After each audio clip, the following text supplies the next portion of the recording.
बिस्मिल्लाहिर्रहमानिर्रहीम। कोई शख्स अपनी बीवी से पागलपन की हद तक प्यार कैसे कर सकता है? एक बूढ़ी खातून का इंटरव्यू। जिन्होंने अपने शोहर के साथ 50 साल का अरसा पुरसकून तरीके से हंसी खुशी गुजारा। खातून से पूछा गया कि इस 50 साल पुरसकून जिंदगी का राज क्या है। क्या वो खाना बनाने में बहुत माहिर थी, या फिर उनकी खूबसूरती का सबब है, या ढेर सारे बच्चों को होना इसकी वजह है, या फिर कोई और बात है? बूढ़ी खातून ने जवाब दिया, पुरसकून शादीशुदा जिंदगी का दारोमदार अल्लाह की तौफीक के बाद औरत के हाथ में है। औरत चाहे तो अपने घर को जन्नत बना सकती है और चाहे तो उसके बरअक्स यानी जहन्नम बना सकती है। इस सिलसिले में माल का नाम मत लीजिएगा। बहुत सारी मालदार औरतें जिनकी जिंदगी अजीरन बनी हुई है, शोहर उनसे भागा भागा रहता है। खुशहाल शादीशुदा जिंदगी का सबब औलाद भी नहीं है। बहुत सारी औरतें जिनके 10वें बच्चे हैं, फिर भी वो शोहर की मोहब्बत से महरूम हैं, बल्कि तलाक तक की नौबत आ जाती है। बहुत सारी खवातीन खाना पकाने में माहिर होती हैं, दिन दिन भर खाना बनाती रहती हैं, लेकिन फिर भी इन्हें शोहर की बदसलूकी की शिकायत रहती है। इंटरव्यू लेने वाली खातून सहाफी को बहुत हैरत हुई। उसने पूछा, फिर आखिर इस खुशहाल जिंदगी का राज क्या है?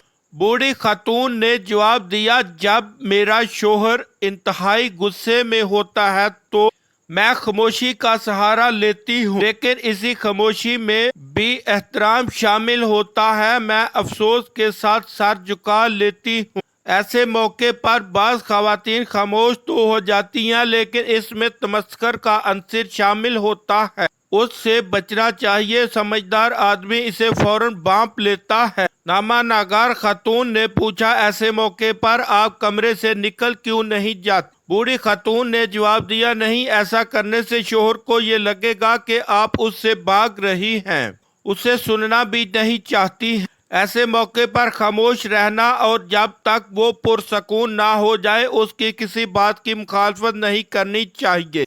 जब शोहर किसी हद तक पुरसकून हो जाता है तो कहती हूँ, पूरी हो गई आपकी बात, फिर मैं कमरे से चली जाती हूँ, क्योंकि शोहर बोल बोल कर थक चुका होता है और चीखने चिल्लाने के बाद अब इसे थोड़े आराम की जरूरत होती है। मैं कमरे से निकल जाती हूँ और अपने मामूल के कामों में मसरूफ हो जाती। खातून सहाफी ने पूछा, इसके बाद आप क्या करती हैं? क्या आप बोलचाल बंद करने का असलूब अपनाती हैं? एक आधा हफ्ता बातचीत नहीं करती?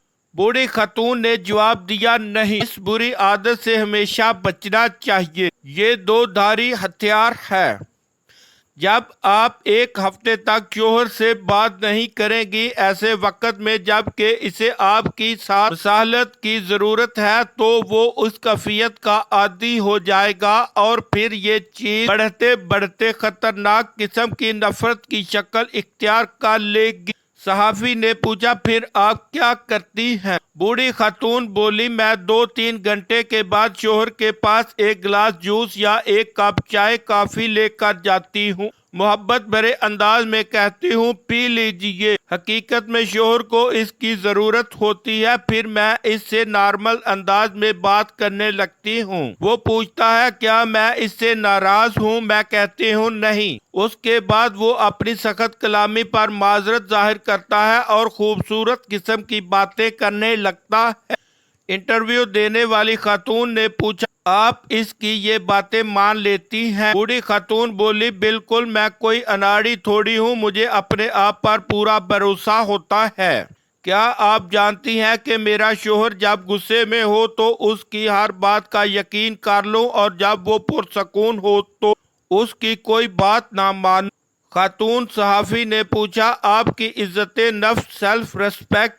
बूढ़ी खातून बोली, पहली बात तो ये कि मेरी इज्जत नफ्स इस वक्त है जब मेरा शोहर मुझ पर राजी हो और हमारी शादीशुदा जिंदगी पुरसकून हो। दूसरी बात ये कि शोहर बीवी के दरमियान इज्जत नफ्स नाम की कोई चीज नहीं हो। जब मर्दो औरत एक दूसरे के लिबास हैं तो फिर इज्जत नफ्स कैसी?